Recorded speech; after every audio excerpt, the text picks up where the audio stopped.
Bros ya ni ga bayana gaba ɗaya na gaji ne nan.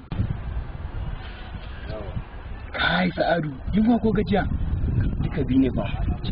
Dan in da maka tun sabo ko karyawa ban yi ba haka na tashi. Wani gona gayu ya kai ne.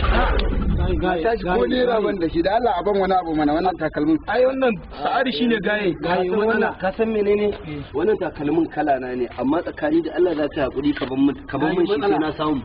A ba da mu idan da ana tare ai shikenan ai. To ba ku amma kana da zuciyar imani ba ka gayu matsala da mu ana tare ai a together.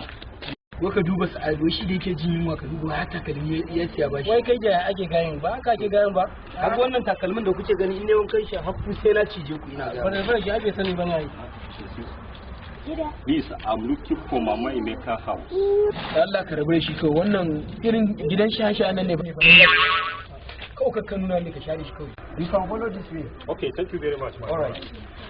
Ya za ka ce haka kai na kuta ma baka jin tsoro baka san soja ba ko soja ne ba baka ganin soja ne ni na ruwa na da soja wallahi a buge wancan bai sai biye ni ba ni fa ka gan nan fa ni fa sojojin nan fa ni da kake gani ni fa ba ruwa na fa ni wannan mutum wallahi da ya matsa ma nan nake mai biji a wurin irin wannan abin na faɗa maka bai kamata ba na rantse da Allah wannan biji zan yi da shi ha su fataliya suke ci wai kai na kuta kana da hankali ko kana kallon mutum cure wannan muke cin tuwon masara wallahi wannan yana daga shi sannan yana nuna ma sama sannan nana shi da kasa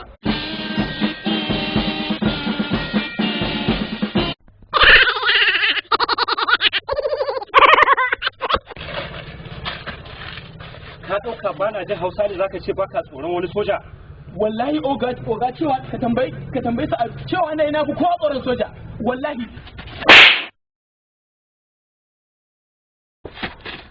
oga sa da Allah kai hakuri na ku sai mai kenan ai ba sa ba kora ku mene ya kai inda ya kai